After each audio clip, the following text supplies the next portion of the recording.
ശ്രീ അടൂർ പ്രകാശ് ചേരുന്നുണ്ട്. ശ്രീ അടൂർ പ്രകാശ്, ഈ മാറി മാറി വരുന്ന, അതായത് കേരളം മുൻപെങ്ങും കണ്ടിട്ടില്ലാത്തൊരു സാഹചര്യത്തിലേക്ക് വരികയാണ്.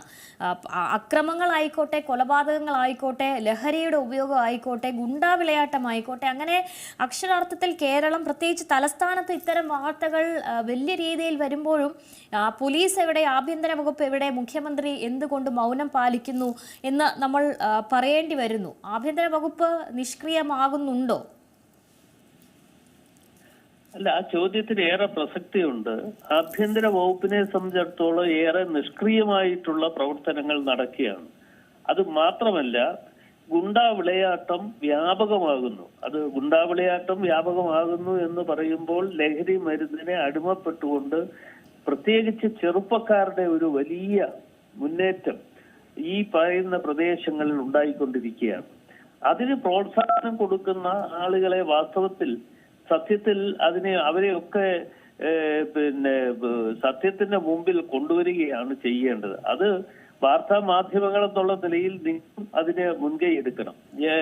അതിനൊരു ഉദാഹരണം പറഞ്ഞാൽ 2019 ഒരു 2 കൊലപാതകം നടന്നതിനെ കുറിച്ചൊരു വാർത്ത നിങ്ങളുടെ ശ്രദ്ധയിൽ വന്നു കാണും. ആ കൊലപാതകവുമായി ബന്ധപ്പെട്ടുകൊണ്ട് വാദി എന്ന് വെച്ചാൽ പ്രതിയായ സംഭവം ഉണ്ടായി. വാദി പ്രതിയായി എന്ന് പറയുമ്പോൾ സത്യാവസ്ഥകൾ കണ്ടെത്തുവാനുള്ള അവസരം ഉണ്ടായപ്പോൾ കോടതി തന്നെ അത് ഈ പറയുന്ന വാദികളെ തന്നെ പ്രതികളാക്കിയുള്ള കേസ് എടുക്കാൻ നിർദ്ദേശം കൊടുത്തു. ഇങ്ങനെ പറയുന്ന ഇതുപോലെയുള്ള സാഹചര്യങ്ങൾ നമ്മുടെ നാട്ടിൽ ഒരുപാട് വർദ്ധിക്കുകയാണ്. ഇപ്പോൾ പ്രത്യേകിച്ച് വെഞ്ഞാറമ്മൂട് പോലെയുള്ള പ്രദേശത്ത് ചെറുപ്പക്കാർ ഇതുപോലെയുള്ള ക്രൈമുകളിൽ ബന്ധപ്പെടുന്നു എന്ന് പറയുന്നത് തികച്ചും ഒരു ന്യായീകരിക്കാൻ കഴിയാത്ത ഒരു കാര്യമായി കാണുകയാണ്. അത് ഈ മയക്കുമരുന്നിനെ അടിമപ്പെട്ടുകൊണ്ട് ഈ ചെറുപ്പക്കാർ അതിലേക്ക് മാറുകയാണ് ചെയ്യുന്നത്. ഈ ലഹരിയുടെ ഉപയോഗമാണല്ലോ ഏറ്റവും കൂടുതൽ ഒരു ചോദ്യചിഹ്നമായി മാറുന്നത്. അപ്പോൾ ഈ ലഹരിയുടെ ഒരു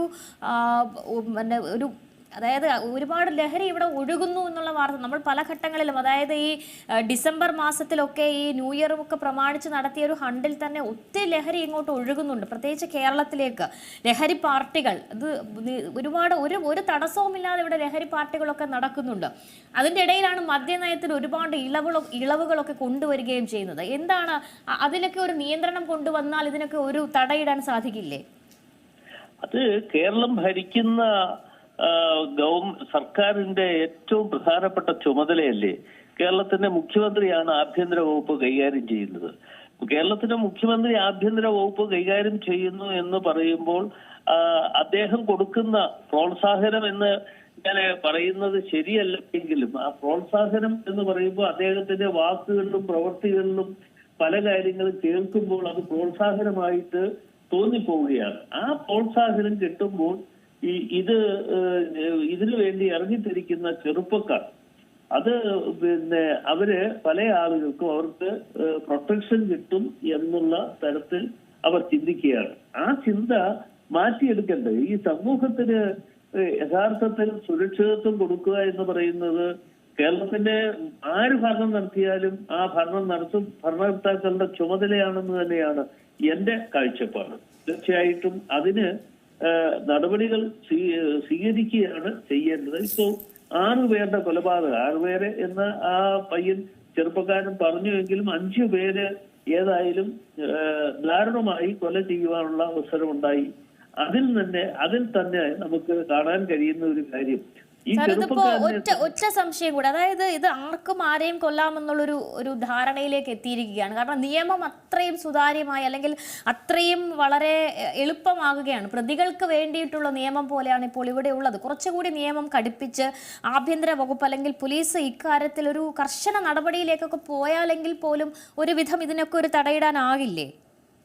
അല്ല, പോലീസിനെ മാത്രം കുറ്റം പറഞ്ഞിട്ട് കാര്യമില്ല. പോലീസിനെ നിയന്ത്രിക്കുന്ന ആളുകള് ആണ് ഇതിന് പ്രോത്സാഹനം കൊടുക്കുന്നത് എന്നാണ് എന്റെ അഭിപ്രായം. കാരണം പോലീസ് ഒരു നടപടികളിലേക്ക് പോയാൽ ആ നടപടി സത്യസന്ധമായി അവര് സ്വീകരിക്കാൻ തയ്യാറായാൽ അതിനെ ഒരു കാരണവശാലും തടസ്സം ചെയ്യാൻ പാടില്ല.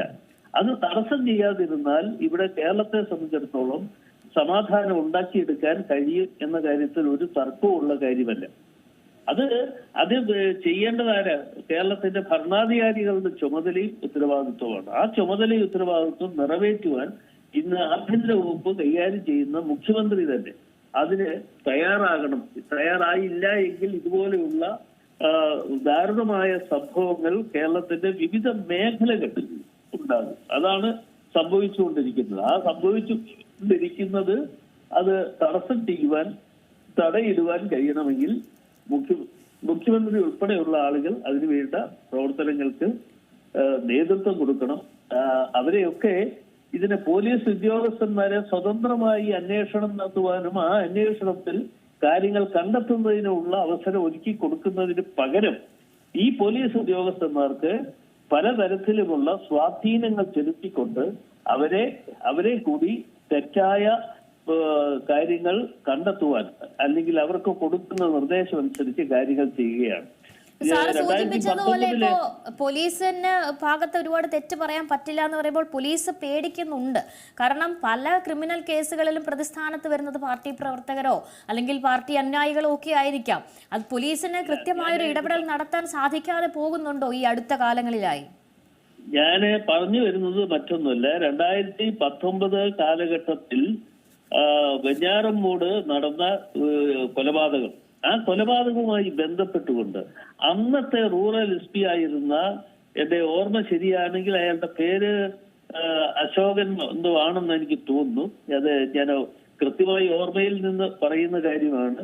ആ പോലീസ് ഉദ്യോഗസ്ഥൻ എന്ന് പറഞ്ഞാൽ അന്ന് റൂറൽ എസ് പി ആയി ഇരുന്ന പോലീസ് ഉദ്യോഗസ്ഥൻ വെഞ്ഞാറമ്മൂട് പോലീസ് സ്റ്റേഷനിൽ വന്നിരുന്നു കൊണ്ടാണ് പല കാര്യങ്ങളും നിയന്ത്രിച്ച് കൊണ്ടുപോയത്.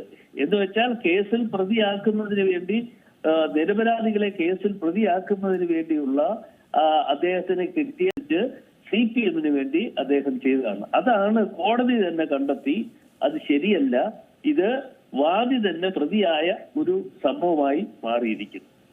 അപ്പൊ നമ്മൾ ഇത്തരം കാര്യങ്ങളൊക്കെ വിശകലനം ചെയ്യണ്ടേ ഈ കാര്യത്തിൽ. പുതിയ വാർത്തകളും വിശേഷങ്ങളും ഇനി വിരൽ തുമ്പിൽ. എല്ലാ ഡിജിറ്റൽ പ്ലാറ്റ്ഫോമുകളിലും ഇപ്പോൾ സീ മലയാളം ന്യൂസ് ലഭ്യം.